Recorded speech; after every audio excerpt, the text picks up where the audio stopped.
በስመ አብ ወወልድ ወመንፈስ ቅዱስ አሐዱ አምላክ አሜን። አንድ አምላክ በሆነ በአብ በወልድ በመንፈስ ቅዱስ ስም የቸርነት የምሕረት የይቅርታ የበጎነት ባለቤት ቸሩ አምላካችን እግዚአብሔር ከዚህ ሰዓት ከዚህ ዕለት ያደረሰን ቅዱስ ስሙ የተመሰገነ ይሁን የተመሰገነ ይሁን። እንዴት ሰነበታችሁ? እንዴት ዋላችሁ?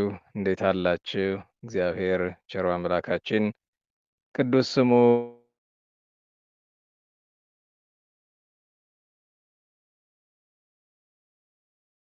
ይልቁኑ ደግሞ የአባታችን ተክለ ማርያም ዓመታዊ በዓል ነው እና እንግዲህ እግዚአብሔር እንደወደደ ስለ አባታችን ተክለ ማርያም ባለቤቱ እርሱ እግዚአብሔር እንደፈቀደ እንነጋገራለን። ሪከርድ ለማድረግ እንዲመቸን ጥቂት ትታገሱኛላችሁ። እዚህ በሪከርደሩ ምክንያት ትንሽ ስላስቸገረን እሱን እናስተካክልና እንግዲህ ቀደም ሲል እንደነገርኳችሁ ዛሬ የአባታችን ተክለ ማርያም ዓመታዊ ዕረፍት መታሰቢያው ነው። እግዚአብሔር እርሱ ባለቤቱ ፈቅዶና ወዶ እንግዲህ ቸርነቱን ያደርግልናል። እንነጋገራለን እንደ እግዚአብሔር ፈቃድ። ከሁሉ በሚቀድም ፈጣሪን ማመስገን ይገባልና እናመሰግናለን። ዛሬ እግዚአብሔር አብ ወሀቤ ብርሃን ብርሃንን የሚሰጥ ብርሃንን የሰጠ ብርሃንን የገለጠ አምላካችን መድኃኒታችን እግዚአብሔር አብ ዓመታዊ በዓሉ ነው። ስለዚህም አምላካችን መድኃኒታችን ፈጣሪያችን የሆነ እግዚአብሔር አብን ማመስገን ይገባናል። እንግዲህ በቤተ ክርስቲያናችን በምስጢረ ሥላሴ ትምህርት አብ፣ ወልድ፣ መንፈስ ቅዱስ አንድ አምላክ እናምናለን። አብን አብ እንደሆነ እናውቀዋለን። ወላዲ አስራጺ ብለን እናመሰግነዋለን፣ እናምነዋለን። ወልድን ተወላዲ ብለን መንፈስ ቅዱስን ሰራጺ ብለን እናምናለን፣ እናመልካለን፣ እናከብራለን፣ እናመሰግናለን። ወልድን ከባህሪው የወለደ አካል ዘማካል ባህሪ ዘምባህሪ የወለደ መንፈስ ቅዱስን ከባህሪው አካል ዘማካል ባህሪ ዘምባህሪ ያሰረጸ እግዚአብሔር አብን እናመልካለን፣ እናከብራለን፣ እናመሰግናለን። ለእግዚአብሔር አብ ከወልድ ከመንፈስ ቅዱስ ጋር ትክክል አድርገን አንዲት ስግደት እንሰግዳለን፣ አንድ አምልኮ እናመልካለን። ምስጢረ ሥላሴ ለማስተማር አይደለም ለማመስገን ያክል ብቻ ነው ይህንን ያነሳሁት። እግዚአብሔር አብ ወርሃዊ መታሰቢያ በዓሉ ስለሆነ ወልድን የወለደ መንፈስ ቅዱስን ያሰረጸ እግዚአብሔር አብ አምላካችንን እናከብራለን። ቀጥሎ ወልደ እግዚአብሔርን የወለደችልን እመቤታችን እግዝእትነ ማርያም ወላዲተ አምላክ ድንግልን እናከብራለን፣ እናመሰግናለን። እመቤታችን ወላዲተ አምላክ የቅዱሳን ሁሉ እመቤት የጻድቃን ርስታቸው ማምላክን ከዚህ ቀጥሎ ቅዱሳንን ሁሉ በሰማይ በምድር ያሉትን ሁሉ እናመሰግናለን። ቅዱሳንን ስለ ደግነታቸው፣ ስለ ቸርነታቸው፣ ስለ አማላጅነታቸው እግዚአብሔር ስለሰጣቸው ክብር ሁሉ ለእኛም አባት፣ እናት፣ ረድኤት፣ በረከት፣ ሰላም፣ ፍቅር፣ አንድነትን ስለሚያማልዱን ስለሆኑን እግዝእትነ ማርያም አምላክን ወልዳ መዳንን ስለሰጠችን ስላሰጠችን ቸሩ እግዚአብሔርን አብ ወልድ መንፈስ ቅዱስን በጥንተ ተፈጥሮ ስለተፈጠረን በአዲስ ተፈጥሮ ስላከበረን ስለፈጠረን እናመሰግናለን። ከዚህ ቀጥሎ የሚሆነው የአባቶቻችንን ነገር መነጋገር ነው። ዛሬ የእመቤታችን የእግዝእትነ ማርያም የጽንሰቷ መታሰቢያ ነው። እንግዲህ ልደቷን 2 ቀን ነው የምናስበው፣ ግንቦት 1 እና መስከረም 10 ቀን። በዚህ ጉዳይ ላይ በተደጋጋሚ ተናግሬያለሁኝ። የእመቤታችን ልደት ለምንድን ነው 2 ቀን የሚከበረው? ሺህ ቀንስ ብናከብረው ምን ያስቀይማል? ምን ያስከፋል? የትውፊት ልዩነት ነው። በአብዛኛው ግንቦት 1 ተወለደች፣ ነሐሴ 7 ተጸነሰች እንላለን። በሌላ በግብፃውያን ትውፊት ደግሞ ደግሞ እመቤታችን ድንግል ማርያም መስከረም 13 ተጸነሰች።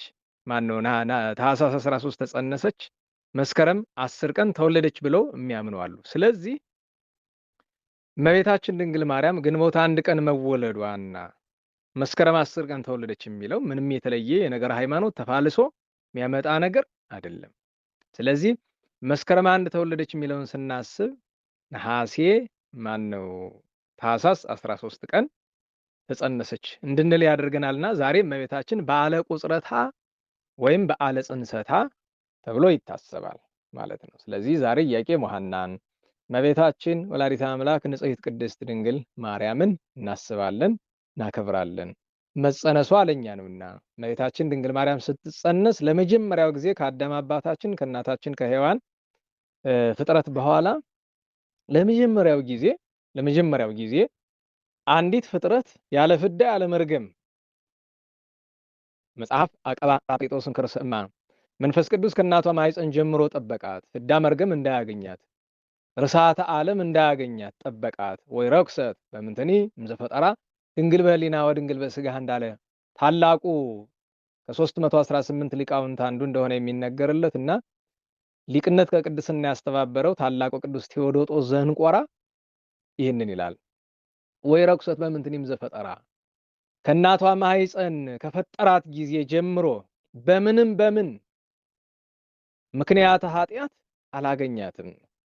ድንግል በሕሊና በሐሳቧም ድንግል ናት፣ ወድንግል በሥጋዋም በውስጥ በአፍአ እመቤታችን ድንግል ናት ብሎ ሊቁ እንዳመሰገነ እና ለእኛ እመቤታችን ድንግል ማርያምን ማርያም እሰ ተሐቱ ምትካት ውስተ ከርሱ ለአዳም ከመ ባሕሪ ጸዓዳ ብሎ ሊቁ ቅዱስ ያሬድ እንደነገረን ከአዳም ባሕሪ ጀምሮ ከአበው ወደ ውሉድ ስትፋለስ የመጣችው ያቺ ነጭ ዕንቁን ነቢዩ ልዑለ ቃል ቅዱስ ኢሳይያስ ሶባኮ እግዚአብሔር ጸባኦት ዛትረፈ ለነ ዘራ እምኮነ ከመ ሰዶም ወከመ ገሞራ እመሰልነ ብሎ ተናግሯል። እግዚአብሔር ከባሕሪያችን ዘርን ባያስቀርልን ኑሮ እኛ እንደ ሰዶም በሆንን ገሞራንም በመሰልን ነበረ ብሎ እመቤታችን ምክንያተ ድኅነቱና እንደተሰጠችን በተአምረ ማርያም ዘዘወትር ናክብራ ይላል። ኩልነ ውሉደ ቤተ ክርስቲያን አንድም አክብርዋ ኩልክሙ ውሉደ ቤተ ክርስቲያን ካህኑ ራሱን ሲያስገባ ናክብራ ይላል። ለምእመናን ሲመክር ደግሞ አክብርዋ ኩልክሙ ውሉደ ቤተ ክርስቲያን ሁላችን የክርስቲያን ወገኖች የክርስቲያን ልጆች እመቤታችን እናክብራት። እስመ ይእቲ ጥንተ መድኃኒትነ የመዳናችን ምክንያት እሷ ናትና ወሃቢተ ጸጋ ይእቲ ለአካስናይ መልእክተ በጎ አገልግሎትን ለሚያገለግላት በፍጹም ልቡ ሳይጠራጠር ለሚያገለግላት ዋጋ ጸጋ የምትሰጥ የምታሰጥ ናትና ንታመና በኩሉ ልብነ በፍጹም ልባችን እንመንባት። ምን ብለን የአምላክ እናት፣ ምን ብለን ንጽሕት፣ ምን ብለን ድንግል በክሌ ድንግል በሳልስ፣ ምን ብለን አማላጅ ብለን እንመንባት። በኩሉ ልብና አለ በፍጹም ልባችን እንመንባት። እስመ ይእቲ ቤዛነ ለኃጥአን ለኛ ለኃጢአተኞች ቤዛችን ናት። ቤዛነት የክርስቶስ ቤዛነት የፈጣሪ ቤዛነት ለፍጡር የሚለወጥ ነገር አይደለም። የክርስቶስ የመድኃኒታችን ቤዛነት ሌላ ወገን፣ የእመቤታችን የድንግል ማርያም ቤዛነት ሌላ ወገን። ቤዛነት ማለት የዛን ሰው ዕዳ የዛን ሰው መከራ ተሸክሞ ለዛ ሰው ችግር መፍትሄ መስጠት ነው። የክርስቶስ ቤዛነት የኛ ሞት ወስዶ ዘዚአነ ሞተ ነሳ ወንቲያሁ ሕይወተ ወሀበን እንዳለ ቅዱስ ኤፍሬም በውዳሴ ማርያም ዘዓርብ የኛን ሞት ወስዶ የእርሱን ሕይወት ሰጠን እንዳለው እመቤታችን ድንግል ማርያምም እሷ ንጽሕት ድንግል ናት፣ መከራ የማይገባት ናት። ግን 64 ዘመን የተሰቃየችው ስቃይ በሙሉ ለኛ ቤዛነት ነው። ልጇን ይዛ የተሰደደችው፣ የተራበችው፣ የተጠማችው፣ ያዘነችው፣ ያለቀሰችው፣ የወጣችው፣ ወረደችው ስለምንም አይደለም፣ ስለኛ መዳን ነው። ስለዚህ እመቤታችን ለዛ ነው እስመ ይእቲ ቤዛነ ለኃጥአን ብሎ መጽሐፍ እና ወቅድመ ስዕላ ስግዱ በስዕሏም ፊት እንስገድ ወይም ወቅድመ ስዕላ ንስግድ በስዕሏ ፊት ስገዱ እንስገድ። ዘኢሰገደ ላቲ ይደምሰስ እምቋሙ ለእመቤታችን አልሰግድም የሚል ከቆመበት ቦታ ይጥፋ። ወይታወቅ ዝክረ ስሙ፣ ስም አጠራሩ የማይታወቅ ወይበሉ ሰማይ ሁሉም አሜን። ይህንን የሰሙ መላእክት በሙሉ አሜን ይሁን ይደረግ ይበሉ ብሏል። ታምረ ማርያም የዘወትር መቅድሙ እና የአምላክ እናትን ክብር የሚጠራጠር እመቤታችን ድንግል ማርያም ቅድመ ዓለም በአምላክ ልቡና መታሰቧን የሚጠራጠር ሁሉ ከቆመበት ቦታ ይጥፋ፣ ስም አጠራሩ ማይታወቅ። የእመቤታችን ድንግልናዋን የሚጠራጠር ሁሉ በእመቤታችን ላይ አንዳች የማይገባ ነገር የሚናገር ሁሉ ስግደት አይገባትም የሚል ሁሉ ከቆመበት ቦታ ይጥፋ ይላል መጽሐፍ። ስም አጠራሩም አይታወቅ እና ንጽሕት ድንግል እግዝእትነ ማርያም ወላዲተ አምላክ ዛሬ የጽንሰቷ መታሰቢያ ነው። እግዚአብሔር በረከቷን ጣዕመ ፍቅሯን ያሳድርብን። እንግዲህ ዛሬ ብዙ ቅዱሳን አሉ። ታላቁ አባ አብራኮስ፣ ታላቁ አባ መቅደስ ገዳማዊው፣ ኢትዮጵያዊ ጻድቅ በግብጽ የሚታወቀው አባ ሚካኤል ዘደብረ ቀለሞን፣ ሰማይቱ አሕዛብ የገደሉት አባ በጽንፍሬዎስ፣ እነዚህን የመሳሰሉ እና ደግሞ ዛሬ የደገኛ መልአክ የሊቀ መላእክት የቅዱስ ሩፋኤል ዓመታዊ በዓል ነው። ዛሬ ብዙ ጊዜ የጳጉሜኑ በዓል ነው በጣም የሚታወቀው። ያው ዋናው በዓሉ የጳጉሜኑ ነው። በነገራችሁ ላይ የጳጉሜን ቅዱስ ሩፋኤልን የምናከብረው አንደኛ በሲመቱ ነው፣ ሁለተኛ በቅዳሴ ቤቱ ነው፣ ሶስተኛ በቃል ኪዳኑ ነው። የሚገርማችሁ ዛሬ የምናከብረው በእነዚህ ሶስት ምክንያቶች ነው፣ ግን ለየት ይላል። እንግዲህ ጳጉሜን የምናከብረው አንደኛ በሲመቱ፣ ሁለት በቅዳሴ ቤቱ፣ ሶስተኛ ነገር በቃል ኪዳኑ ነው ብለናል። እግዚአብሔር በሰጠው ቃል ኪዳን ዛሬም በተመሳሳይ ታኅሳስ 13 የሚከበረው ቅዱስ ሩፋኤል በሲመቱ በቅዳሴ ቤቱና በቃል ኪዳኑ ነው። ልዩነቱ ምንድን ነው? እዚያ ጳጉሜን ላይ እግዚአብሔር እግዚአብሔር ሾመው ብለን የምንናገር መናብርት በተባሉ በ10 ነገድ እና ለአገልግሎት በሚመራቸው በ23ቱ ነገድ ላይ ነው። ዛሬ ተሾመ የምንለው ለምንድን ነው ቢሉ ወአዲ ተሰየምከ በማኅፀነ ኩሉ ትውልድ በከመ ይቤ ዮሐንስ ወልደ ነጎድጓድ መልክዐ ሩፋኤል ደራሲ። ዛሬ ደግሞ በመካኖች ላይ የተሾመበት መታሰቢያ ነው። መካኖችን እንዲወልዱ ፈታሄ ማኅፀን ወሰፋድል ይባል የለ ቅዱስ ሩፋኤል የእናቶችን የመካኖችን ማኅፀን እንዲፈታ የተሾመበት ቀን ነው። ቃል ኪዳኑሳ ምንድነው ቢሉ ድውያንን እንዲፈውስ መልአከ ጤና ወፈውስ ሩፋኤል ስሙ። ሩፋኤል ማለት እግዚአብሔር ፈዋሽ ነው፣ እግዚአብሔር ድንቅ ነው ማለት ነው አይደለም? ይህንን የነገረን ነቢዩ ቅዱስ ሄኖክ ነው በመጽሐፈ ሄኖክ። ስለዚህ ዛሬ ቅዱስ ሩፋኤል በሲመት ደረጃ በሰውም በእንስሳትም ላይ ለሰብ ወለእንስሳ ፈታሄ ማኅፀኖሙ አንተ ወጽላሎትከ ያነስ ምውተ፣ አንተ የሰውንም የእንስሳትን ማኅፀን የምትፈታ ነህ፣ ጥላህም የሞተውን ያስነሳል እንዳለ ደራሲ ማለት ነው። ሶስተኛው ቅዳሴ ቤቱ ነው። እንግዲህ የጳጉሜን ቅዳሴ ቤቱን የምናከብረው በቅዱስ ቴዎፍሎስ ምክንያት ነው። ዲበ ደሴት አፈ ሀገረ እስክንድሪያ እንደሚለው ድርሳነ ሩፋኤል ከእስክንድሪያ ውጭ ባለች ሜዲተራኒያን ባህር ዳርቻ ባለች ደሴት ላይ ቤተክርስቲያን የተሰራበት ነው። ዛሬ ደግሞ በ4ኛው ክፍለ ዘመን በቴዎዶሲዮስ ደግሞ የተሰራበትን የምናስብበት ነው። ስለዚህ ዛሬ ቅዳሴ ቤቱም ነው፣ ቃል ኪዳኑም ነው፣ እንደገና ሲመቱም ነው እና በእውነቱ ቅዱስ ሩፋኤል ልክ እንደ ቅዱስ ፋኑኤል መጽሐፈ ሄኖክ እንደሚነግረን ንስሐ በሚገቡ ሰዎችም ላይ የተሾመ ነውና ንስሐ የምንገባ ሰዎች የታመምን ልጅ አጣ ቅዱስ ሩፋኤልን ነው መማፀን ያለበት። በነገራችሁ ላይ ማኅፀኑ የተዘጋ ሁሉ አሁን ማኅፀኑ የተዘጋ ሲባል ለምሳሌ እኔ አሁን የኛ የወንዶች ማኅፀን ማለት ይሄ ነው አይደል? ጭንቅላታችን ነው ማኅፀን። ማኅፀናችን ይሄ ማኅፀነ ልብ ምንድነው? ፍትሐ ማኅፀነ ልብ ይላሉ አንዳንድ ሊቃውንት።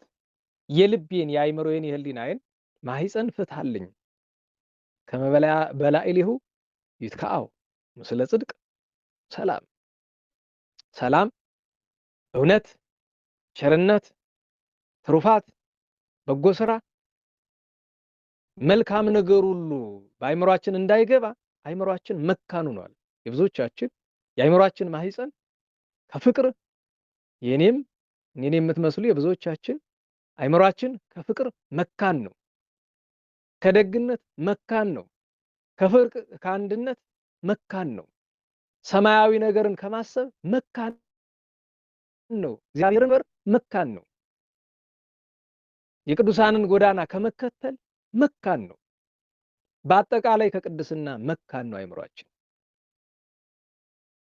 ስለዚህ ቅዱስ ሩፋኤልን የአይምሯችን ሴቶች ማህፀን የተዘጋባቸው ካሉ እግዚአብሔር ማህፀናቸውን ይፍታላቸው በቸርነቱ። የተባረከ የተቀደሰ ልጅን ይስጣቸው በቸርነቱ። እኛንስ ሌሎቻችንንስ የአይምሯችን ማህፀን ይፍታልን፣ በጎ ነገር እንዲገባበት። ለበጎ ነገር የተደፈነ መካን የሆነ የተዘጋ አይምሯችን እሱ ይክፈትልን። ሌላኛው ዛሬ የምናከብረው ቅዱስ ሰው አባታችን አባ አብራኮስ ይባላል። ቅዱስ አብራኮስ በግብጽ ምድር ከነበሩ ታላላቅ ቅዱሳን አንዱ ይሄ ቅዱስ ሰው ነው።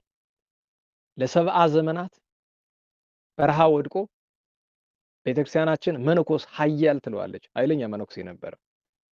ኃያል ማለት ኃይሉ ከማን ላይ ነው ቢሉ በኃጢአት ገነት ላይ በጣም ኃይለኛ ነበር። 70 ዓመት ሙሉ እሱን ፈትኖ ሰይጣን ባይችለው መጽሐፈ ስንክሳር ላይ እንደተጻፈው መጣያ መንገድ ቢያጣ ፊት ለፊት መጥቶ አብራኮስ አንድ ነገር ልነግርህ እፈልጋለሁ። ምንድነው የምትነግረኝ? አሁን እድሜህ 90 ዓመት ነው። ከዚህ በኋላ ገና 50 ዓመት ይቀርሃል ከእድሜህ ላይ ብሎ አለው። ያ ማለት በ140 ዓመት ትሞታለህ ነው አነጋገሩ። አይ የኔ ያህል ዘመን ካለኝ ምን አደከመኝ፣ ትንሽ ረፍት ላድርግ፣ ከጾሙም ከጸሎቱም ከስግደቱም ልቀንስ ይልልኛል ብሎ ነው። እና አባ አብራኮስ ሰይጣንን አይዘንከኒ፣ ያሳዘንከኝ በጣም እኔ እኮ ገና 100 ዓመት ምኖር ይመስለኝ ነበረ፣ 50 ብቻ ናት። ስለዚህ በደንብ እየጸለይኩ አይደለም፣ በደንብ እየጾምኩ እየሰገድኩ አይደለም፣ ከገድል ሁሉ አሳንሻለሁ። 50ማ ከሆነ በጥፍ መጨመር አለብኝ ገድሌን ብለዋለሁ። ግን የሚገርመው ያቺ ዓመት አባታችን አባ አብራኮስ የሚያርፍባት ዓመት ነበረች። በዚያው ዓመት በ90 ዓመቱ ይችን ዓለም ተሰናብቶ መላእክት በዝማሬ በማህሌት ያሳርገውታል። እግዚአብሔር በረከቱን ያሳድርብን። ሌላኛው ዛሬ የምናከብረው ቅዱስ ሰው ራብዓዊ መቃርስ የሚባለው አራተኛው ቅዱስ መቃርስ የሚባለው። መቃርስ በሚባል ስም የሚጠሩ ብዙ ናቸው። ዋኖቹ ግን መቃርስ በሚባል የሚታወቁ አራቱ ናቸው ዋኖቹ። አንደኛው ማኅቶተ ገድል ዘገዳም፣ የገዳማት ተጋድሎ ሁሉ መብራት፣ የመነኮሳት ሁሉ አለቃቸው ታላቁ ቅዱስ መቃርስ ነው። ሁለተኛው የሱ ረዱም ወዳጁም ጓደኛውም የነበረው የእስክንድሪያው ታላቁ መቃሪዎስ ነው፣ ግንቦት 6 የምናከብረው። ሶስተኛው ጥቅምት 27 ቀን ከጌታችን በዓል ጋር አብረን ያከበርነው የሀገረ ዕቃው ኤጲስቆጶስና ሰማዕቱ ቅዱስ መቃርስ ነው። አራተኛው ዛሬ የምናከብረው ቆቅበሊታው አባት የሚባለው ስሙ ሲጠረሱ አባ መቃርስ፣ ሁሉም የተለየ ስም አላቸው። አራቱን ለመለየት መቃርስ ታላቁ፣ መቃርስ የእስክንድሪያው፣ መቃርስ የሀገረ ዕቃውና ይሄኛውን ደግሞ መቃርስ ዘይሴሰ ቆቅሃ፣ ቆቅ የሚበላው አንድ፣ ወይም ደግሞ መቃርስ ዘቦአ ብሔረ ሕያዋን፣ ወደ ብሔረ ሕያዋን የገባው አባ መቃርስ ተብሎ ይታወቃል። የዚህ ቅዱስ ሰው ታሪኩ በስንክሳር ጥሩ ሆኖ ተጽፏል፣ በደንብ ይገኛል። ባጭር ለማስታወስ ያክል በምናኔ ከዓለም ወጥቶ ከመነኮሳት ጋር በምናኔ ሲኖር ቆይቶ በምናኔ እያለ አንድ ነገር ቸገረው። መቼም የትም ቦታ ትልቁ በሽታችን ታውቁታላችሁ። ሰውን አንዳንድ ጊዜ መንኖ ምንኮ አለቀው የሚለው ነገር ምንድነው? ሐሜት፣ ነገር ስራት፣ ውሸት። ምርት ልንገራችሁ አንድ ትልቅ ሰው ሲጸልዩ የሰማሁትን። ዘወትር ማታ ቤታቸው ሲገቡ እንዲህ ይጸልያሉ። ዘወትር ጠዋት ከመውጣታቸው በፊት ሌሊት ጠዋት ሲነሱ እችን ይላሉ። ጌታዬ አይምሮዬ በጎ ነገር አያስብም፣ ዘወትር ሐሳቡ ኃጢአት ብቻ ነው። ስለዚህ የአይምሮዬን ነውር ይቅር በለኝ። ወይም በእሳቸው አነጋገር ለማብራራት ነው እንጂ ከአይምሮዬ ክፋት፣ ከአንደበቴ ሐሰት፣ ከሰውነቴ ኃጢአት አድነኝ እባክህ ነው የሚሉት። ልድገምላችሁ። ማታም ጠዋትም ጌታዬ ሆይ ከአይምሮዬ ክፋት፣ ከአንደበቴ ሐሰት፣ ከሰውነቴ ኃጢአት አድነኝ፣ ከጠላት አድነኝ። ከሁሉ በፊት ግን ከገዛ ኃጢአቴ አድነኝ። የሰው ልጅ ከገዛ ኃጢአቱ በቀር ማንም አያጠፋውም። ሌላ ማንም ጠላት መጥቶ የሚያጠፋው እግዚአብሔር በኃጢአቱ ምክንያት ለዚያ ጠላት አሳልፎ ሲሰጠው ብቻ ነው። እና የሰው ልጅ በአይምሮ ክፋት ላለማሰብ ቀላል ነገር አይደለም። ግን መታገል ችን ልመናም መያዝ ጥሩ ነው። ከሁሉ በላይ ሊቆጣጠሯት ከባድ የሆነችው ነገር አንደበት ናት። ሐዋርያው እንደነገረን አንደበት እሳት ነው፣ አገር ያቃጥላል፣ አገር ያጠፋል። እና የሰው ልጅ መጠንቀቅ ያለበት ስለ አንደበቱ ነው። ሁላችንም የተቸገርነው በአንደበታችን ነው። አንደበት እሳት ነው።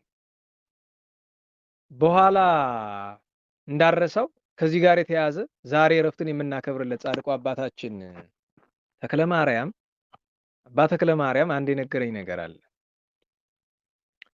ከማረፉ ከጥቂት ጊዜ በፊት ወደሱ ሄድኩኝና ሰው መሆን አስቸጋሪ ነው አንዳንድ ጊዜ፣ በተለይ ደግሞ እንደኛ ደካማ መሆንና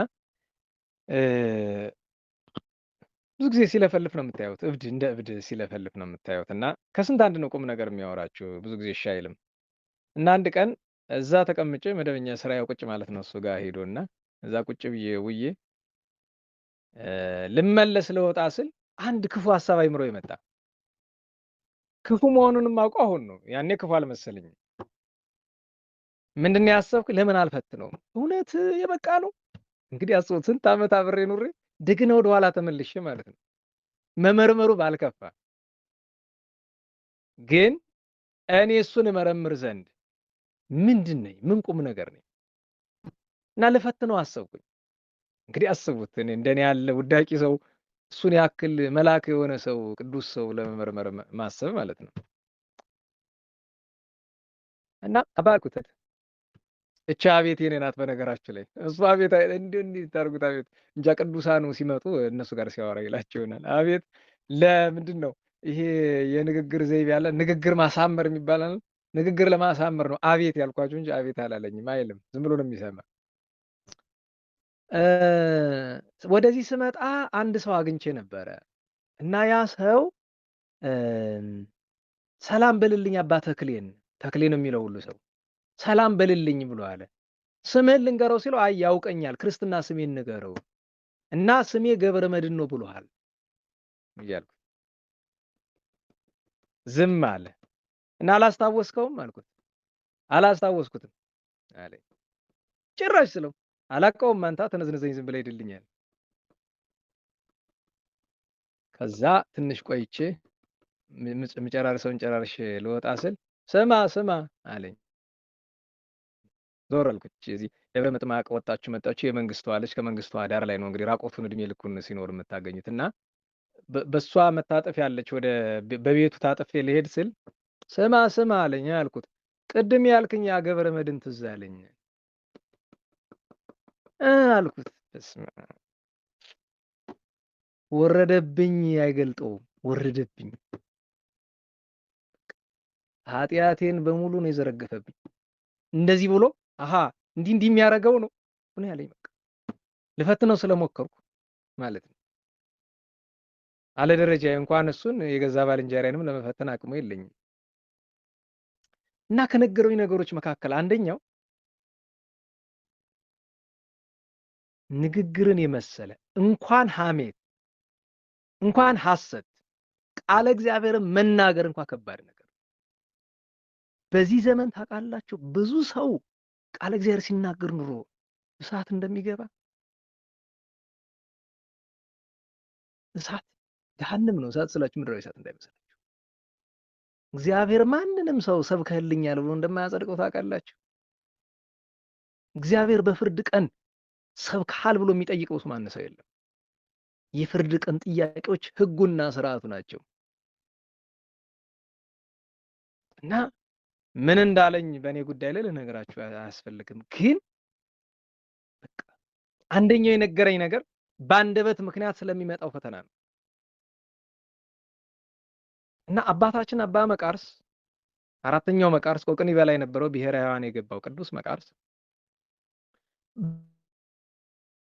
በዓለምም እያለ ገዳምም ከገባ በኋላ ያስቸግረው ነገር እሱ ነው። ሰዎች አንደበታቸውን አይቆጣጠሩም።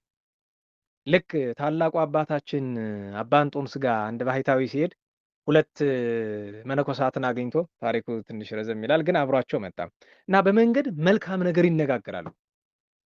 እነሱ መልካም ነው ብሎ ነው የሚያወሩት። ልክ ሲደርስ አባ እንጦንስ ነገሩን ስለገባው ያኛው ባህታዊ ደስተኛ እንዳልሆነ ስለገባው እንዴት ነው እግዚአብሔር እነዚህን መልካም ሰዎች ያጋጥመዋል ቢል ስለው አዎ መልካምስ መልካም ነበሩ ላፋቸው መቋጠሪያ የለውም እንጂ። አስባችሁታል? ለምን ይመስላችኋል? የሐሜት እናቷ ምስጋና ናት ይባላል። ሰውን እኮ ማማት የምንጀምረው በማመስገን ነው፣ በምስጋና ነው የሚጀምረው። ለዛ ነው አባቶቻችን አንዳንድ ጊዜ በቃ ድንጋይ እስከ መጉረስ ያደረሳቸው ጸጥ ዝም። እንደና አባ መቃርስ ያሉት ደግሞ አንድ ህግ አለ አይደል? አባቶቻችን በግብጽ የነበሩ ቅዱሳን እንዲህ ይላሉ፣ ወሰይጣንሰ ይመጣል ለምስለሰብ። ሰይጣን ብቻውን መምጣት አይችልም፣ በሰው አድሮ ነው የሚመጣው። እና እኛ በዓለም የምንኖር ሰዎች ከሰው ጋር መኖር ግዴታችን ነው። ግን ያንኑ ማኔጅ ማድረግ ያንኑ እንዴት መኖር እንዳለብን ማወቅ ነው። እና የቅዱስ ሰው ከገዳሙ ወጥቶ በረሃ ገባ። የ10 ቀን መንገድ ሄዶ በረሃ ገባ። በዚያ ሲጾም ሲጸልይ ትልቁ ነገሩ የሱ ምንድነው? ደስተኛ ያደረገው ሐሜት አይናገርም፣ ነገር ስራት አይናገርም፣ ስድብ አይናገርም። በዛው ልክ ሐሜት አይሰማም፣ ነገር ስራ አይሰማም፣ ስድብ አይሰማም። ጆሮ ተቀደሰ፣ አንደበቱም ተቀደሰ። ጆሮ ቢሰማ ምናላት የወፍ ድምጽ ይሆናል የሚሰማው፣ ከዛ ውጪ መላእክት ዝማሬ ነው። ታዲያ ትልቁ ችግር ደግሞ የገጠመው ምንድነው? ምን ይብላ ምን ይብላ? ውሃ አገኘ። አንዳንድ ፍራፍሬዎች በበረሃ ውስጥ አሉ፣ ግን ያን ፍራፍሬ ለማግኘት ብዙ ርቀት ያስኬዳል። ስለዚህ እዛ ሲሄድ ስግደቴስ ጸሎቴስ ያን ፍለጋ መሄድ ይከብደኛል አለና ዞር ቢል ቆቆችን አየ። እነዚህን ቆቆች መብላት አለብኝ። አጽዋማት ሲመጡስ በጾምም ቢሆን ቆቆችን እንበላለሁ። ህሊናው ጋር ነው የሚነጋገር። እንዳ ታዲያ በአጽዋማት ጊዜ ስጋ አትብሉ ተብሎ የተከለከለውስ? አይ ለሌላው ምንም ነገር የሚበላ በሌለበት ስፍራ ግን ስጋ አትብሉ ያለ የወንድም የእህትን ስጋ ሐሜት አትብሉ ሲል ነው። ስለዚህ ጌታዬ እባክህ ለምናለሁ ቆቅ እንድበላ ፍቀድልኝ ብሎ አለው። ፈቃድህን በዚህ አስታውቀኝ፣ መስገር ተዚህ አስቀምጣለሁ ወጥመድ። አንዳንድ ቆቅ ሁልጊዜ ከገባችልኝ ብላ ማለትህ ነው ፈቃድህ ነው ብሎ አለ። ሁልጊዜ አንዳንድ ቆቅ ትገባለታለች፣ ያችን ይመገባል። እና አንድ መነኩሴ ቆቅ ስንት ነው ያመጣ? በዓት ፍለጋ ቆቅ ሲያጠምዳየው ለሐሜቱ ጓጓ። የ10 ቀን መንገድ በእግሩ ተመልሶ ተጉዞ ቁስጥንጥንያ ገብቶ ለሊቀ ጳጳሳቱ አንድ መነኩሴ ቆቅ ሲያጠምዳየውት እኮ ቆቅ ሊበላ እኛን ሊያዋርደን አለ። ጳጳሱ ልባም ሰው ነበርና አይ እስኪ ላጣራ ብሎ ሌላ መነኩሴ ደርቦ ላከ። ሁለቱ እንደገና መጡ። ከማግኘታቸው በፊት 3 ቆቅ ተጠመደለትና ጌታዬ ከዚህ በፊት አንዳንድ ነበር የምትሰጠኝ፣ ዛሬ 3 የተሰጠኝ ልትፈትነኝ ነው? እስካሁን በምትሰጠኝ በአንዱ ደስተኛ ነኝ፣ ያንን ተመግቤ አመሰግንሃለሁ።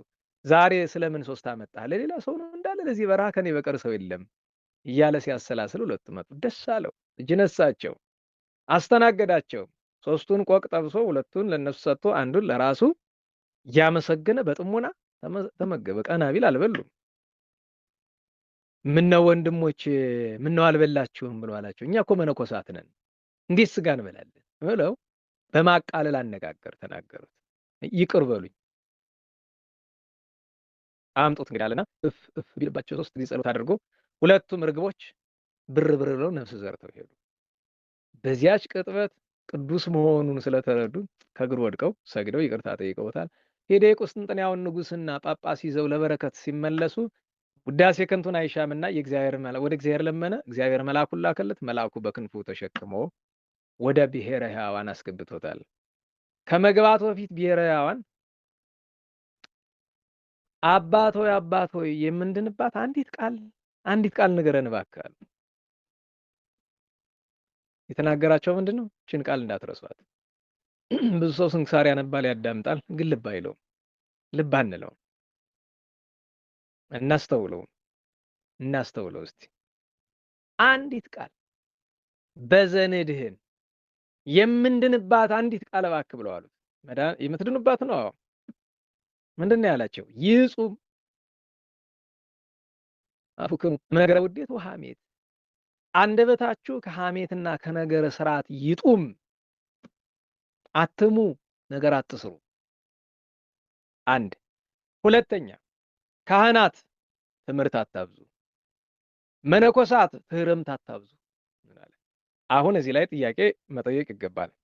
አንደበታችሁ ከሐሜት ከነገር ስርዓት ይከልከል እንደምን ነው ቢሉ የጸና የቀና፣ ግራ ቀኝ ቢሉት ምንም የማያወላዳ ትእዛዝ እግዚአብሔር ነው። ብዙ አትማሩና ትህርምት አታብዙሳ እንደምን ያስኬዳል? ምን ነው ብዙ ታርሞት ያላቸው ብዙ ዕውቀት ያላቸው ቅዱሳን አሉ አይደለ ቢሉ ላለህበት ደረጃ የሚመጥን ትህርምትና ዕውቀት ይኖርህ። የዚህ ዘመን በሽታ ምንድን ነው? ብዙ እህት ወንድሞቻችን በምንድን ነው የተፈተናችሁት? ሰውነታችሁ ከሚሸከመው በላይ በተለይ ክርስትናው የገቡ አንዳንድ ለምሳሌ እኔ ገሌ ማለት አልፈልግም፣ እንግዲህ አስተማሪ ከተባልኩ ዘንድ ባልረባም እንግዲህ ለብዙ ለ10 ምናምን ዓመት 18 19 ዓመት እንግዲህ ሳስተምር ኖሬያለሁኝ። ስለፈልፍ ማለት ኖሬያለሁኝ እና ያው ተማሪዎችንን የሚሉ ብዙ ሰው ይኖራል። ከነሱ መካከል አንዷ እግዚአብሔር ወደ ነበረችበት ወደ ቀድሞ መንገዷ ይመልሳትና ትንሽ ከመንገድ ወጥታለች። ከመንገድ ከመውጣቷ በፊት አረማመዷን አየኋት። ካሉት በሙሉ እሷን የሚያክል በክርስትናው ጠንካራ ሰው በሰው እይታ አልነበረም። ትጾማለች እስከ 9 እንዳይመስላችሁ፣ ሁልጊዜም እስከ ማታ ትጸልያለች፣ የተወሰነ እንዳይመስላችሁ፣ በጣም ለረጅም ሰዓት ሰግዳለች፣ ገዳማት ትዞራለች፣ ቶሎ ቶሎ ትቆርባለች እና ይኸውልሽ የኔ ልጅ እኔ ማገር አለኝ። ምንድን ነው አሁን እኔ ባልረባም አስተማሪሽ ነኝ። በጎውን ነገር ተምረሻል። ነገር ግን እየሄድሽበት ያለው መንገድ መልካም ነው፣ ግን የጠላት ጥርስ ውስጥ ያስገባሻል እና ምን ይሻለኛል? ትንሽ ቀንሽ። አቀናነሱን ይነግርሻል፣ አሳይሻለሁ።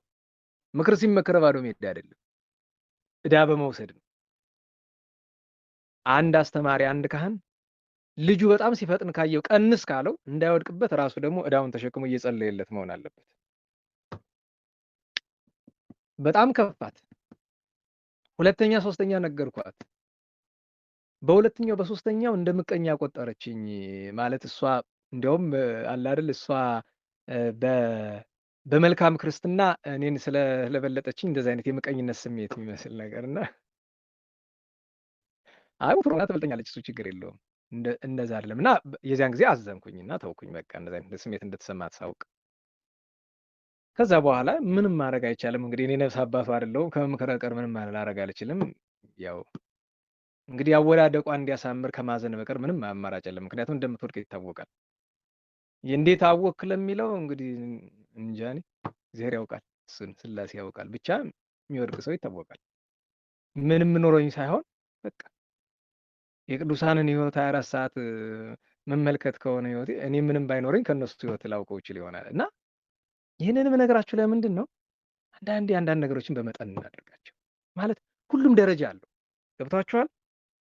መሰላል ስትመለከቱት መሰላሉ ላይ ልታስቀምጡበት የሚገባ የኪሎ መጠን አለ። ወይም መሰላሉ ላይ ስትወጡ የምትሸከሙት ለምሳሌ መሰላሉ 20 ኪሎ ተሸክማችሁ እንደ መሰላሉ ብርታት ነው። አንደኛው መሰላል 20 ኪሎ ተሸክማችሁ ሊችላችሁ ይችላል። 20 ኪሎ ተሸክማችሁ የሚችላችሁ መሰላል ላይ 50 ኪሎ ተሸክማችሁ አትቆሙበት፣ ይሰበራል። ሰውነታችን በሚችለው መጠን እናድርገው።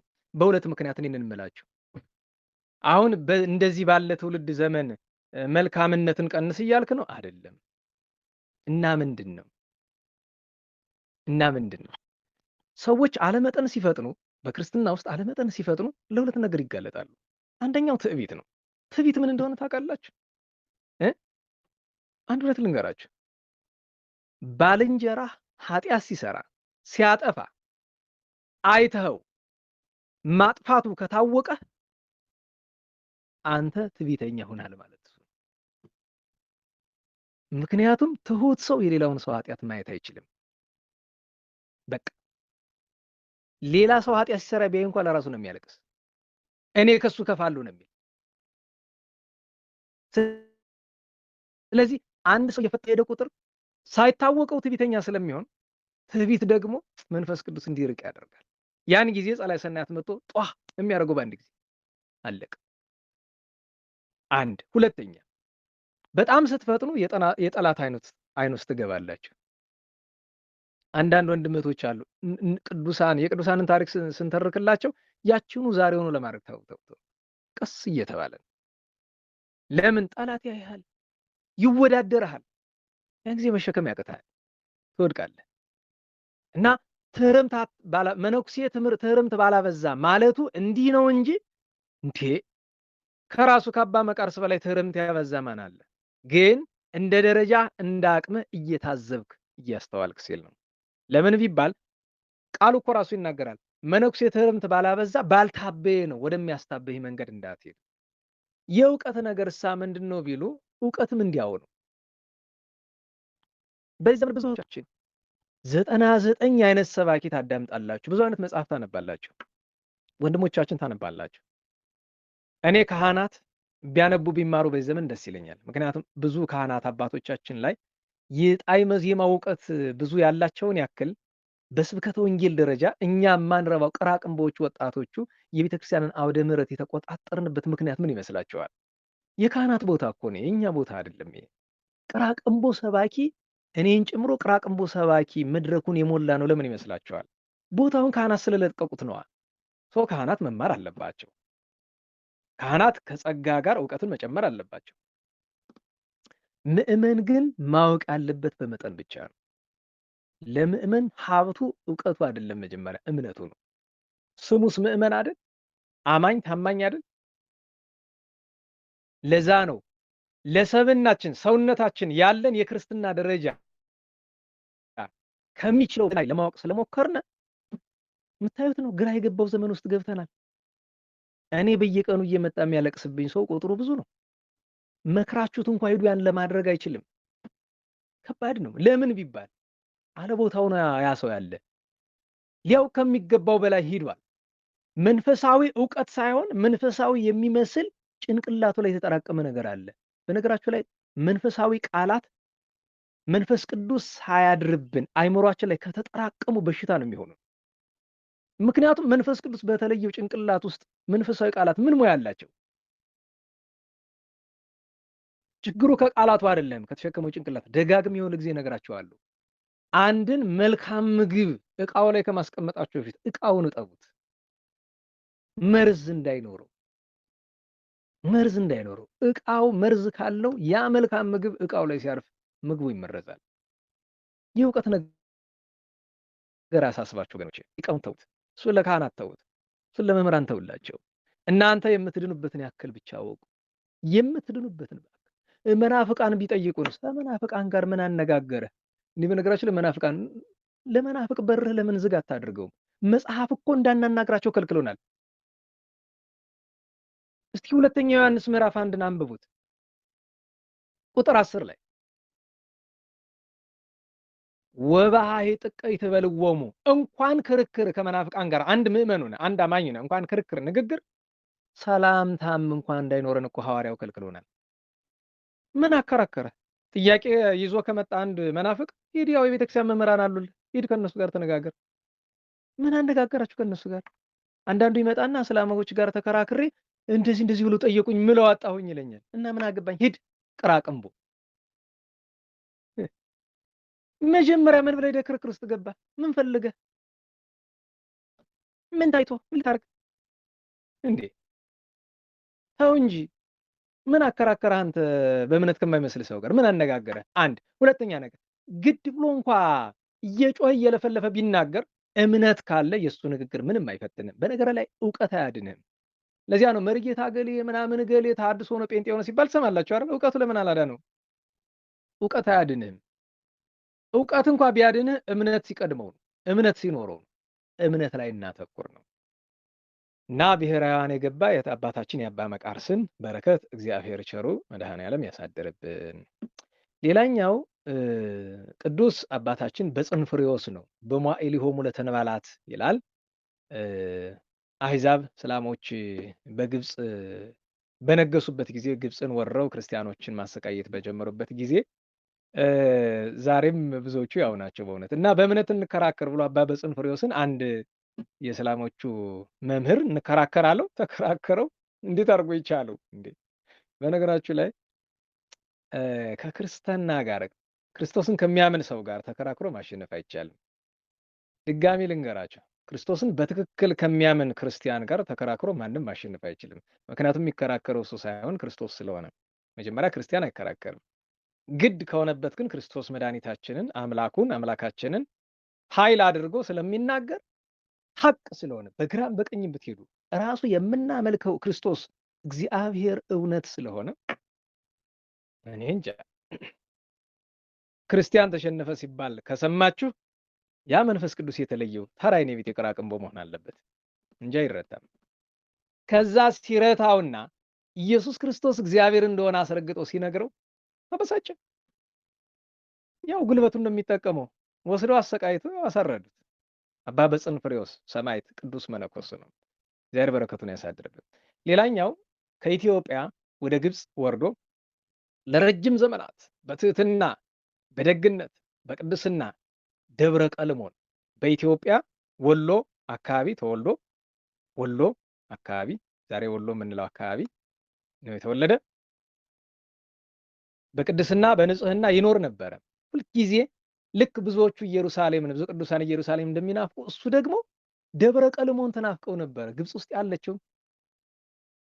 ውስጥ ያለችው በላይኛው ግብፅ ያለችው ደብረ ቀልሞን ተናፍቀው ነበር። ለምን ቢባል እመቤታችን ድንግል ማርያም ከዚህ ስፍራ ለዘላለም አልለይም ብላ ለአባ ሳሙኤል ቃል ኪዳን ስለገባችለት፣ ሁለተኛ ነገር እመቤታችን በተደጋጋሚ ስለተገለጠችባት፣ ሶስተኛ ነገር በዓለም ፍጥረት ስጋ ለባሽ መልአክን ያማለድባት ስፍራ ስለሆነች ያችን ቦታ አሳይኝ እያለ እመቤታችን ይለምን ነበረ። በእግሩ ተነስቶ ግብፅ ገባ። ደብረ ቀልሞን ገብቶ ዲያቆን ነው። በዲቁና ቅስና ተሾም እምቢ። ትሁት ነበር በጣም ለረጅም ዘመናት ነው ያገለገለ እዚያ። በመጨረሻ መምህር ነበር። የደብረ ቀልሞን መምህሩ ነው ተሾሟል። ይሄ ኢትዮጵያዊ ቅዱስ አባ ሚካኤል ዲያቆኑ ቅዱስ ሚካኤል አባ ሚካኤል አረፈ። እዚያው ተቀበረ። ይህንን ዜና ማን ይሰማሉ? ጻድቁ ኢትዮጵያዊ ንጉሥ አፄ ዘርዓ ያዕቆብ አምጡልኝ፣ የዚህን ቅዱስ ክቡር ስጋ አምጡልኝ ብለው አምጥተው በእርሳቸው ግዛት በኢትዮጵያ ምድር ክቡር አካሉ እንዲያርፍ አድርገዋል እና ዛሬ የእረፍቱ መታሰቢያ ነው። እግዚአብሔር በረከቱን ያሳድርብን። እንግዲህ መጨረሻችን የሚሆነው አባታችን አባ ተክለ ማርያም ነው። አባታችን በ20ኛው ክፍለ ዘመን ከተነሱ እግዚአብሔር እንድናውቃቸው ከፈቀደልን ቅዱሳን መካከል አንዱ ነው ቅዱስ ተክለ ማርያም። ይሄ ሰው ተወልዶ ያደገ ይሄ ቅዱስ ተወልዶ ያደገ ጠለምት የሚባለው አድርቃይ ዙሪያ ያለ አካባቢ ነው። እንግዲህ እዚያ ተወልዶ አድጎ በመጠኑ እስከ ዲቁና ድረስ የሚያደርሰውን ትምህርት ተምሮ ወደ ምናኔ የገባው በምናኔ የተወሰነ በስፍራው ከቆየ በኋላ ዋናው የገድል ስፍራ ያደረገው አባ ተክለ ማርያም አባይ በረሃ ነው። እዚህ በፊት ነግሬያችኋለሁ የምታስታውሱ ካላችሁ። አባይ በረሃ ዛሬም ብዙ ቅዱሳን አሉት፣ ጥንትም ብዙ ቅዱሳን አሉት። አባይ ሲባል ሰው የአባይ ምን የሚባል ገዳም አለ ይላል። ቅዱሳን ሁሉ ጊዜ እኮ ገዳም ውስጥ አይደለም የሚኖሩት። ጭው ያለው በረሃ እኮ ነው መኖራቸው። የአባይ በረሃ እኮ በነገራችሁ ላይ የአፋር በረሃ የጋቢ አካባቢ ያለው እሱ በረሃው። በዚህ በሸዋ አካባቢ ደግሞ በረሃዎች አሉ ሰው የማይደርስባቸው። በትግራይም አካባቢ አሉ። እዚህ ደግሞ በጎጃም አካባቢ ደግሞ በአባይ በረሃ። እነዚህ የቅዱሳን ማደሪያዎች ናቸው። ዛሬም ብዙ ቅዱሳን አሉ እዚያ በአጸደ ስጋ። ሰው በአካል ሊያገኛቸው እና እዚያ ሂዶ ከቅዱሳን ማህበር አንዱ ነው ተደምሮ ለ30 ዓመት ያክል በጽኑ ገድል ኖሯል። ከ30 ዓመት በኋላ ግን ልክ በብዙ ቅዱሳን በነ ቅዱስ ሉቃስ ዘአምድ፣ በነ አባ ስምዖን ዘአምድ፣ በሌሎችም እንደምናየው ለሰዎች ጥቅም ይሆን ዘንድ ልክ እንደነ አባ ስምዖን ሶርያዊ ከተማ እንዲገባ እግዚአብሔር አዘዘውና ጎንደር ከተማ መጣ። ጎንደር ከተማ ሲመጣ ግን ቅድስናውን ገልጦ አልመጣም። እብድ መስሎ ጠላ የሚጠጣ ሮብ ዓርብ የማያውቅ መስሎ ነው የመጣው። ማንም ሰው ብትጠይቁት አባ ተክለ ማርያም እብድ ነው የሚላችሁ አንደኛ፣ ወይ ደግሞ ይሄ በሮብ በዓርብ ጠዋት ጠላ የሚጠጣው ነው የሚላችሁ። ይሄን እንግዲህ አውቆ ነው የሚያደርገው። በአባ ስምዖን ገድል ነሐሴ 14 ያለው እንዳትረሱ። የሞተ ውሻ ሲጎትቱ የነበሩት ቤተ ክርስቲያን ገብተው የካህናት ሚስቶችን ኑ እንተኛ ዝሙት እንስራ ብለዋል ይላል ስንክሳር ላይ አንበቡ። ቅዱሳን ራሳቸውን መሰወር ሲፈልጉ የሚያደርጉት አንዱ ነገር ይሄ ስለሆነ ነው። ግን ጎንደር ውስጥ በጥቂቱ ለ35 ዓመት ኖሯል። አባይ በረሃ 30 ዓመት በገድል። በነገራችሁ ላይ የአባይ በረሃውን የገድል ነገር አብሬ ስላልነበርኩኝ ወይም ደግሞ እንዲህ ያደረኩ ብሎ ዝርዝሩን ስለማይናገር እንዲህ ነው ለመናገር ስለሚከብድን ቅዱሳን የሚያደርጉትን ነገር ማሰብ ነው። በረሃ ሲሆኑ ጾማቸው፣ ጸሎታቸው፣ ስግደታቸው መደበኛው ነገር። ጎንደር ከገባ በኋላ ግን ብዙ ግፍ ተቀብሏል። አንደኛ ለ35 ዓመት ሙሉ ራቁቱን ነው የኖረው። ባለፈው ስለ አባ ደመና ስነግራችሁ ስለ ራቁት ስላስረዳዋችሁ አሁን አዲስ ማስረዳት አይጠበቅብኝም። 35 ዓመት ሙሉ የሚገርመው ነገር ሰዎች ልብስ አመጣው ሲሰጡት ይወረውረዋል። ኩታ ገዝተው አንድ ሰው አመጣለት። ከእርሱ ጋር በጣም ወዳጅ የነበሩ ዛሬ በህይወት ያሉ አንድ ሰው አሉ። እኔም ተራው ሰው 4 ዓመት እንደዚህ አካባቢ ነበርኩኝ በሱ ዙሪያ።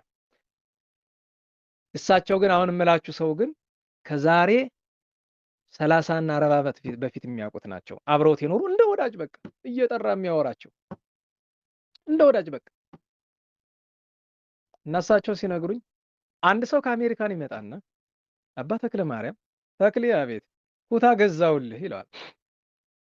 አልፈልግም ይለዋል። አይ ትለብሳለህ በግድ።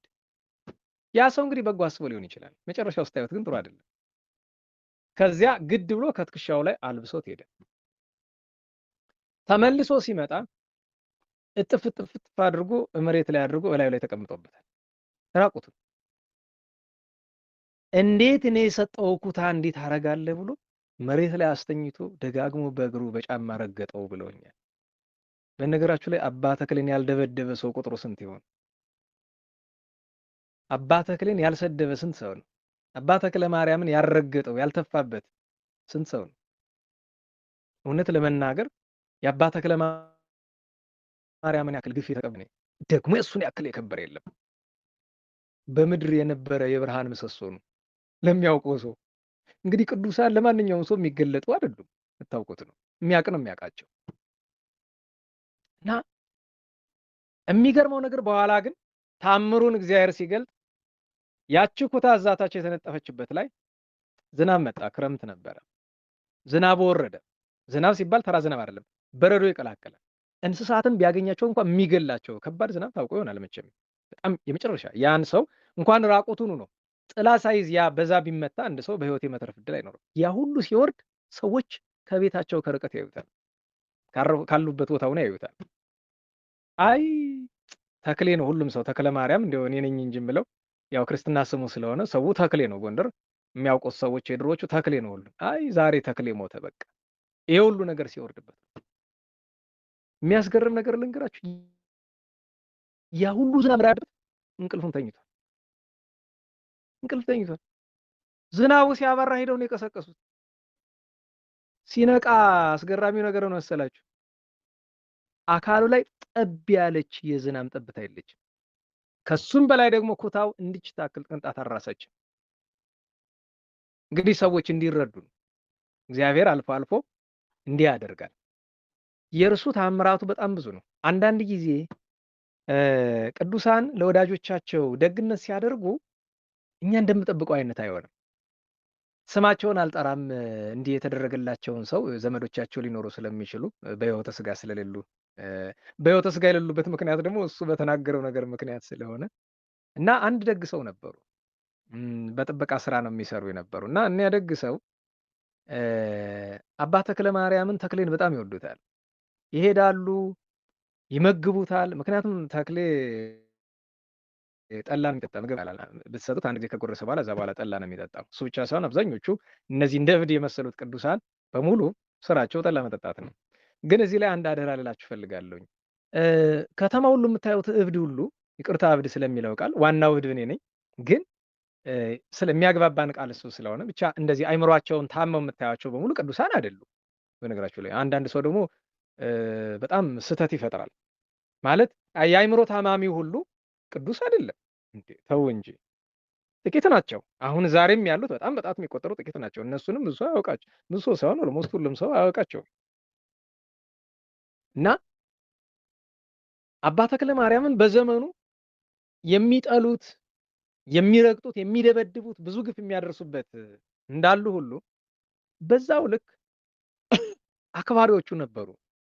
በቅርብ ጊዜ ያረፉ በጣም ወዳጅ ነበሩት። የሚገርማችሁ ነገር አባ ተክለ ማርያም ምግብ ሲበላ ያየሁት እሳቸው ሲያመጡ በፌስታል እቺ የስኳር ፌስታል አለች አይደል? ስኳር 1 ኪሎ ስኳር የሚጠቀልልባት በሷ ፌስታል 5 ፍሬ ድንች ተቀቅላ ዳሯ ላይ ትንሽ ድልህ ጨው አለቻት።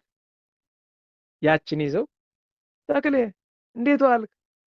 ሰላምታ እንካ እስቲ ይችን ብላ ደስ ብሎት ያችን 5 እቺ የምታክል ትንንሽ ድንች ናት ተቀቅላ ተልጣ ደግሞ ተቀቅላ ብቻ ሳይሆን ተልጣ ያችን በዛች በጨዋ ትምትም እያደረገ ይበላልን። የዚያው ቁጭ ብዬ የማይሆን የነበረ ነው የምነግራችሁ። እና እኛኛው ሰውዬ በህይወተ ስጋ እያሉ እየመጡ ይመግቡታል። የሚገርማችሁ ነገር አባ ተክለ ማርያም መቼም ገላውን ይታጠባላችሁ። እንኳን በሱ ደረጃ ያለ ቅዱስ ብዙዎቹ አባቶቻችን ገላቸውን አይታጠቡም።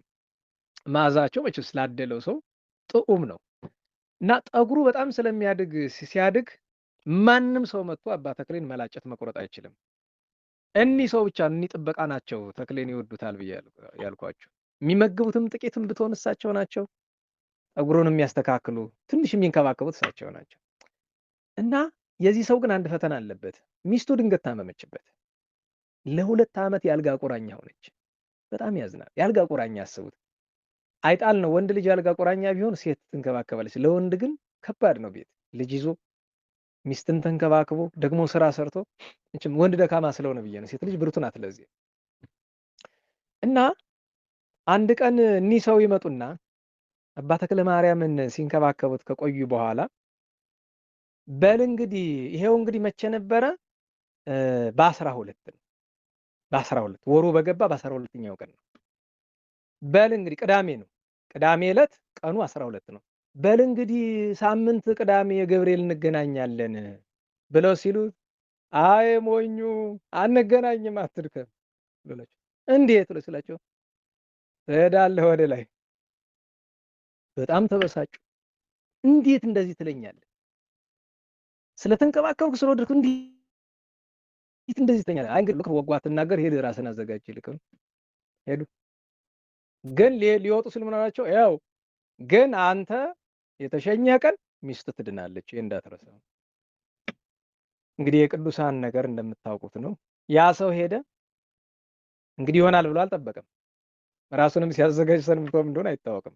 ዓርብ ለቅዳሜ ሌሊት 8 ሰዓት ላይ ወጋኝ አለ። ስልክ ሰዎች ሰው ሊጠራሩ እየተሯሯጡ ጸጥ እዚያው ላይ ቅዳሜ ዓርብ ለቅዳሜ ሌሊት ቅዳሜ ሊቀበር ሞተ ቢሏት ሚስቱ አልጋ ቁራኛ የነበረችው ቀጥ ተነስታ ባለጤና። ይሄ እንዴት ነው ምስጢሩ? ሥላሴ ነው የሚመረምረው። የቅዱሳን ነገር ምን ይመረመራል? እንዲህ ያለ ታሪክ አለ። እንደዚሁ አንድ ሰውም ምን እንደሚሆኑ ነግሯቸዋል። ሌላ ብዙ ነገር አለ። የሚገርመው ነገር ልክ እንደ ዛሬው ቀን ታኅሳስ 13 ቀን በግምት ከ43 ዓመት በፊት ልክ በዚህች ቀን ዛሬ በሕይወተ ሥጋ ያሉ የሱ ወዳጅ አንድ ሰው ከመኪና አደጋ እንደሚድኑ የነገራቸው በፍጹም ተአምር እንዴት ከመኪና አደጋ እንዳዳናቸው ራሳቸው ነግረውኛል። እና አባታችን አባ ተክለ ማርያም እንዲህ እያደረገ አዘዞ በኋላ እዚህ ፒያሳ አካባቢ ያለው ቅዱስ ጊዮርጊስ እልፍኝ ጊዮርጊስ በኋላም ደብረ ምጥማቅ ሄዶ ብዙ ኖሯል። ደብረ ምጥማቅ በሚኖርበት ጊዜ ዛሬ ከመቃብሩ ብቻ ሳይሆን ይኖርባት ከነበረችው በዓትም ሄጄ ነበረ። ምናልባትም ከ20 ምናምን ዓመት በላይ የኖረባት አንዲት በዓት አለችው። ትንሽዬ ቤት እንደው ተጎንብሳ እንኳን ማታስገባ። ምክንያቱም አባ ተክለ ማርያም አንዳንድ ጊዜ ዝም ብሎ ሲስቅ ልታገኙ ትችላለች። ዝም ብሎ መሳቅ ምን እንደሚያስቀው መንፈስ ቅዱስ ነው የሚያውቅ። እንግዲህ ዝም ብሎ መሳቅ። አንዳንድ ጊዜ ደግሞ በጣም አዝኖ ታገኙታላችሁ። ከሁሉ በላይ ግን የሚያስገርመው ምንድን ነው? ድንገት ደርሶ እጅና እግሩ ይታሰራል። መንቀሳቀስ አይችልም። እንግዲያው መልአክ እግዚአብሔር መጥቶ እያሰረው ይሆናል። ከዛ እግሩ እንደዛ አይሰራም እጁ አይሰራም ሲባል ተነስቶ ሩጫው። ኋላ መጨረሻ ላይ ግን እግሩ በአንድ በኩል ተጎዳና ለረጅም ዓመታት እኔ እንኳን ሳውቀው እኔ በአካል ሳውቀው መራመድ አይችልም ነበር። እግሩ እንደተሰበሰበ እዛው እንደተቀመጠ ነው ለዓመታት ኑሮ ያረፈው። ቀን ሌሊት ሰው በጣም ያሰቃየዋል። ቀን እየሄደ ተክሌ ማንን ላግባ የትኛውን ስራ ልስራ በቃ ልክ ዘመን እኔ በጣም ነው የሚያሳዝነኝ። አንድ እንደሱ በጸጋ የሚኖር አንድ ሰው አባት ተክለ ማርያም በዓት ውስጥ ነበር። አሁን እንጃ በእድሜ ያለ ይመስለኛል። መሀል ሀገር ነው እና ሊጠይቀው መጥቶ እኔን ጠርቶ በጣም ተቆጣኝ። ለምንድን ነው እየመጣችሁ የምታደክሙት? ምን ፈልገህ መጣህ አለኝ። ኧረ እኔ አባ ተክሌን ነው ፈልጌ የመጣሁ። ምን አለ ከአባ ተክሌ አለ። ጸሎቱን አልኩት። ሌላ ሳለኝ ኧረ ሌላ ምን አልኩት። ጎበዝ መተህ ምን ላድርግ ምን ላግባ ምን ልስራ አትበሉት እባካችሁ። እንደ ጠንቋይ እየመጣችሁ እንዲህ አትበሉት። እኔ እንደውም አንድ ቀን እንደውም አባ ተክለ ማርያም ቀኑ ሙሉ ስትናገር ነው የምትውል እና እንያዘው የሚያዝ ነገር ነው ሲሉ አያያዝ ብሏል። የሚያዝ ሲሆን ስራዬ ብዬ ነው የምናገራል። የሚያዝ ከሆነ ስራዬ ብዬ ነው የምናገር። እንደውም አንድ ነገር በግልጽ ልንገራችሁ። ልቡ ቅንነት ያለው እግዚአብሔርን ከአንጀቱ የሚለምን ሰው ወደሱ የሚመጣ ከሆነ በሚቀጥለው ቀን ሌሊት መልአከ እግዚአብሔር ወርዶ እንደዚህ ያለ ሰው ይመጣል፣ ችግሩ ይሄ ነው፣ መፍትሄው ይሄ ነው ብሎ ነገሩት ይሄዳል። ከዛም ቀን ላይ ለዛ ሰው ይነግረዋል። እንደዚያ ነው ብዙ ጊዜ። አንድ ወንድም አንድ ወዳጅ ነበረኝ። እግዚአብሔር ባለበት በቸርነቱ ይጠብቀውና እኔ ክፉ ሳለሁ እሱ ደግ ሳለ ግን እሱ ተፈትኗል ትንሽ ፈተና እና የፈተናው ደግሞ ያው እንዳልኳችሁ በእውቀትም በመንፈሳዊ ተጋድሎም ብዙ ጥፍ ሄደ። የማንደርስበት ደረጃ ላይ ሄደ። ትንሽ ፍጥነት የሚባለው ነገር ኋላ መጨረሻ ላይ ከላይ ተምዘግዝጎ የወደቀበት ስፍራ በጣም ያስፈራል እና እንደ አስተማሪ ነበር የምንፈራው። ጨዋ ነው፣ ክህነት የለውም ግን እና አንድ ቀን ምን አለኝ፣ እኔ በክብር ከአባ ተክለ ማርያም ጋር እኩል ሆናለሁ አለኝ። ተነገጥኩኝ፣ ግን ምንም ማለት አልችልም። እኔ የሰውን ነገር ስለማላቅ እንዴ ምን ያ እግዚአብሔር ያውቃል ብዬ ዝም አልኩኝ። ተጠራጥረኝ ነው ላረጋግጥልህ አለ። ኧረ ችግር የለውም አልኩት። ና ብሎ ጀንጎቶ ወደ አባ ተክለ ማርያም ተክሌ ይላል። አቤት እቻ አቤት፣ አሁን ቅድም እንዳልኳችሁ እችም የኔ ናት። አቤት አቤት ብቻ አይደል እግዚአብሔር ይመስገን አይላችሁም። ስራዬ ብሉ አይላችሁም። እንደ እብድ ስለሆነ እግዚአብሔር ይመስገን አይላችሁም። ደህና ዋልክ ብትሉት እንደው ቅዱሳን ካልመጡ የዋሃን በጣም የእሱ ወዳጆች ካልመጡ እግዚአብሔር ይመስገን አቤት ምናምን ለንግግራችሁ ይሄ ቀጥተኛ መልስ አትጠብቁ። እና ተክሌ በእግዚአብሔር መንግስት እኔ እናንተ እኩል ነን አይደል? በነገራችሁ ላይ ሰው ሲፈተን እስከዚህ ደረጃ ይደርሳል። ይሄ ወንድማችን ቀላል ነገር እንዳይመስላችሁ። አንድ ጊዜ ይቅርታ አድርጉልኝ፣ ቻርጅ ላድርግ እንትኗል ቀይ አበራች መሰለች ኢንተርኔት።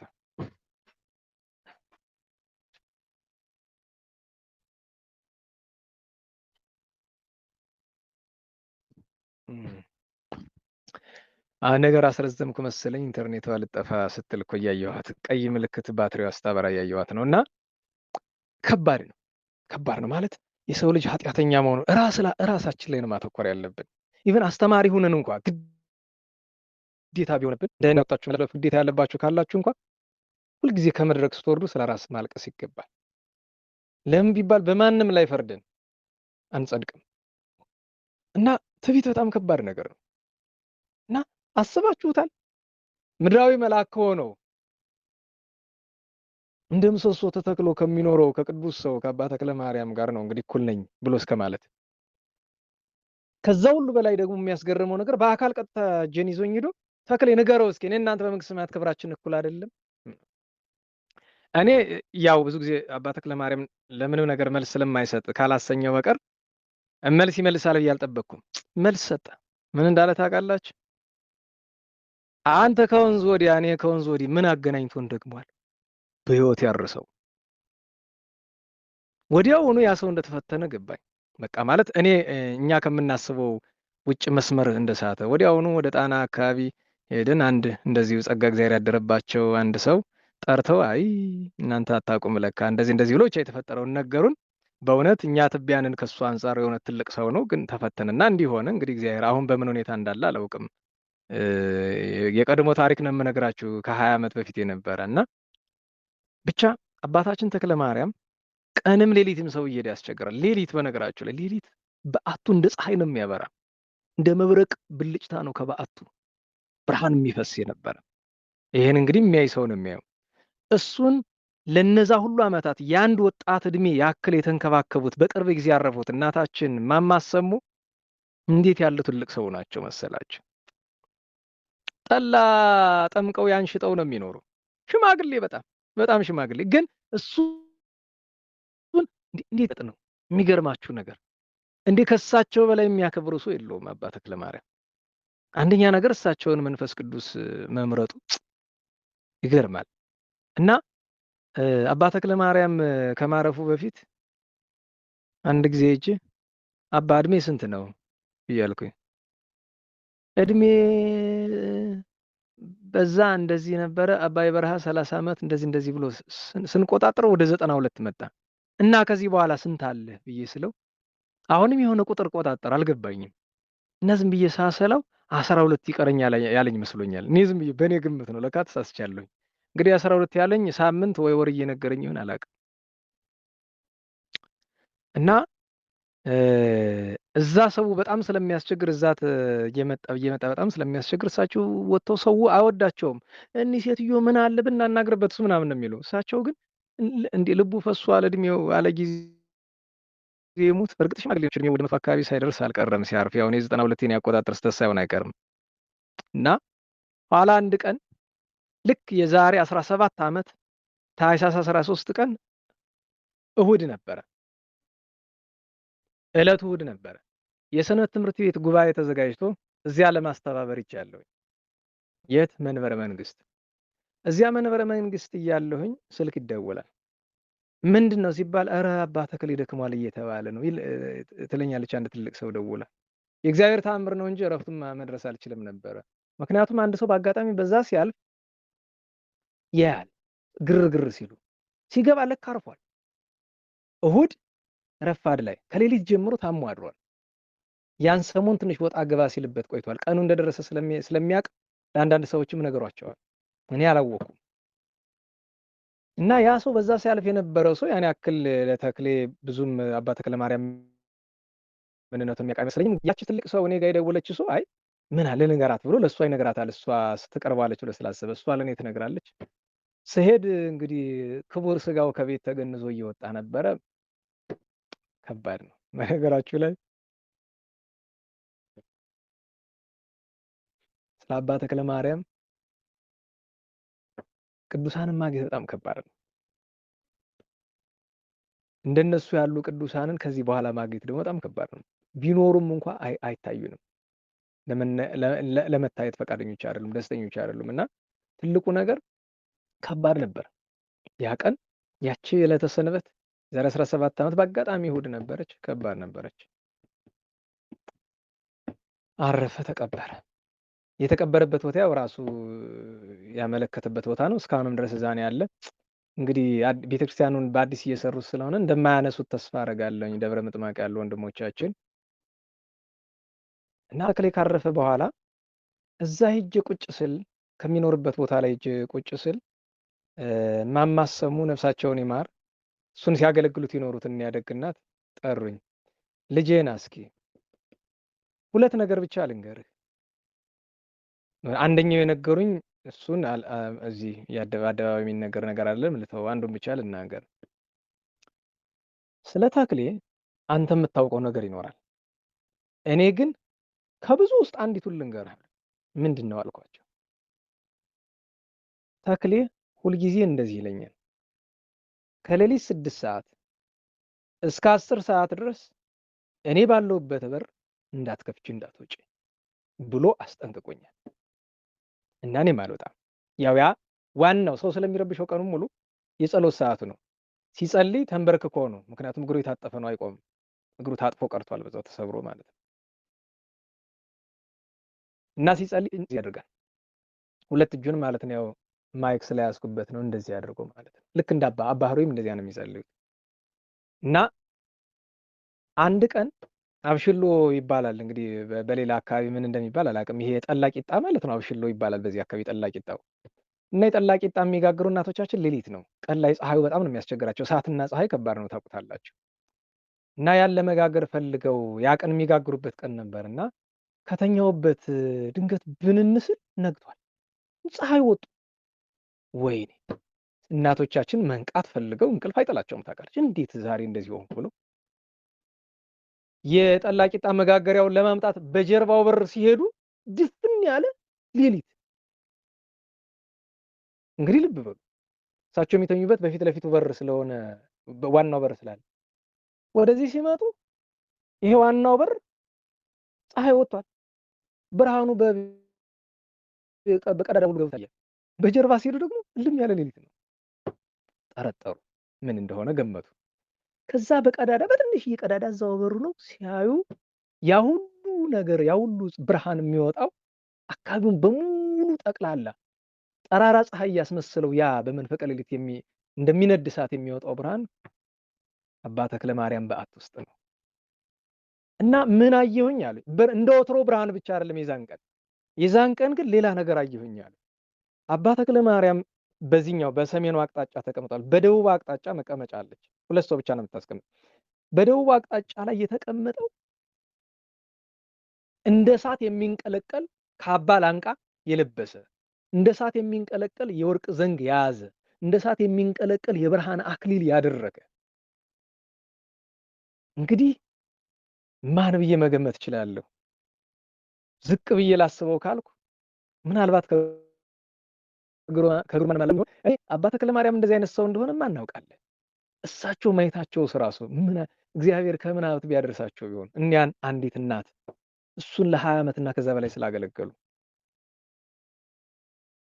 ከፍ ብለን እናስበው ከተባለ ግን ቸሩ መድኃኔዓለም ለቅዱሳኑ ይገለጣል። ያንን አየሁ። ግን በቀዳዳ በዛች በትንሿ ቀዳዳ ስላየው እንኳ ያ ብርሃን የለበሰው የአንድ እሳት የሚንቀለቀል ብርሃን የለበሰው እንዳየው ታወቀና ዞር ብሎ ወጥቶ ወደ ቤተክርስቲያኑ ተሰወረኝ። ያን ጊዜ ድፍን ያለ ጨለማ ተመለሰ። ውስጡ ነው። አባ ተክሌም ይሄንን አውቆ አባ ተክለ ማርያም አይሰሙ ታያላልኩሽም ታያትምጭብኝ ያላልኩሽም በዚህ ሰዓት ብሎ አዘነ ብለዋል። ችን ነገሩኝ። የዚያን ጠርተው አንተ ልጁ ነህ፣ ልጅ ለመባል አይገባኝም፣ ግን ልጁ ነህና እችን ልነግርህ ይገባል ብለው እችን የነገሩኝ እሳቸው። ከዛ በኋላ ሌላ አንድ ነገር ደግሞ ተነጋገርን። እሱ ያው እዚህ አደባባይ የሚሆን ነገር አይደለም። እና አባታችን አባ ተክለ ማርያም እንዲህ ሆኖ አረፈ። እሱ የሰራቸውን ተአምራት ተናገራቸውን ትንቢቶች ብዙ መነጋገር ይችላል። በአጠቃላይ ግን እግዚአብሔርን ስለመውደድ እግዚአብሔርን ስለማስደሰት መጨረሻ ላይ ከተናገራቸው ነገሮች አንድ ከነገረኝ ነገር አንዲቱን ብቻ ልንገራችሁ። ጎንደር ከተማን የታደለች ናት የምንላት ቅዱሳን ስለማይለዩት ነው። እንግዲህ በሌሎች ከተሞችም እንዳሉ አውቃለሁ። የበለጠ አይን ምስክር መሆን የምችለው ግን ባለውበት ከተማ ነው። አንድ ነገር አለ። ስማ፣ ጎንደር ውስጥ እኔን የመሰሉ በቁጥር ይህን ያክል ናቸው ብሎ ቁጥር ነገረኝ። አንዳችን ስናርፍ እግዚአብሔር ከበረሃ መጥቶ ይተካል። ይሄ ነው ትልቁ ተስፋችን። ለዛ ነው ጎንደር እውነትም ዋልድባ ናት፣ ኢየሩሳሌም ናት የምንለው። ደብረ ሊባኖስ ናት። እኛ የምንኖርባት ክፉ ልንሆን እንችላለን። ከተማዋ ግን የቅዱሳን ከተማ ከተማ ናት። ከዚህ በላይ ብዙ መናገሩ አስፈላጊ አይሆንም። እና ይሄ ቅዱስ ሰው ይሄ ክቡር ሰው ዛሬ 17 ዓመት አረፈው። እግዚአብሔር ይመስገን። ወንድሞቻችን ዝክር አዘጋጅተው ዘከሩ። ሄደን እጅ ነሳን። ዓመት ሲደርስ ሰውን ሲናፍቅ ብዙ አይገባኝም። ቅዱሳን ግን ይናፍቃሉ በጣም። አባ ተክለ ማርያምን ዛሬ ደግሞ አጥቼው የኖርኩትን አንዱን ፎቶውን አገኘሁት። ፎቶ አይገኝም፣ ሁለት ፎቶ ነው እንግዲህ እስካሁን እንዳለው ማቅ። አንደኛው መቃብሩ ላይ አለ፣ በጣም የደበዘነው አይታይም። አንድ ጥርት ያለ ፎቶ ግን አንዲት እናት የእሱ ወዳጅን ናቸው ስራይ ብለው ይዘውልኝ መጡ። ትናንት አየሁትና በእውነቱ አባ ተክለ ማርያምን መልሶ አንድ ቀን ማየት ይናፍቃል። እግዚአብሔር በረከቱን ያሳድርብን። ረድኤቱን ያሳድርብን። ይሄው ነው እንግዲህ ለዛሬ ያለን ነገር። እሱ ቸሩ መድኃኔዓለም ሥላሴ ሀገራችን፣ ቤተክርስቲያናችን፣ ከተማችንን ሰላም ያደርግልን። ምሕረቱን፣ ፍቅሩን፣ አንድነቱን ይዘዝልን። ከታዘዘ መቅሰፍት፣ ከነደደ እሳት፣ ከዕለት እኪት፣ ከዘመነ መንሱት፣ ከግራ ቁመት፣ ከሰው ክፋት ይልቁኑ ከራሳችን ክፋት ይሰውረን። የሰው ልጅ ከራሱ ክፋት በላይ የሚያጠፋው ምንም ነገር የለም። ከራሱ ክፋት በላይ የሚከፋ ነገር የለም። የአባ ብራኮስ፣ የአባ መቃርስ፣ የአባ ብጽንፍሬዎስ፣ የአባ ሚካኤል ገዳማዊ፣ የአባ ተክለ ማርያም፣ የኢያቄም ሐና፣ የቅዱስ ሩፋኤል ከሁሉ በላይ የፈጣሪያችን እናት የእመቤታችን የድንግል ማርያም የጽንሰቷ በረከት የሰንበት በረከት ረድኤት በሁላችን ላይ ይደርብን። ስብሐት ለእግዚአብሔር ልዑል ወለወላዲቱ ድንግል ወለመስቀሉ ክቡር ዘ ኃይል አሜን።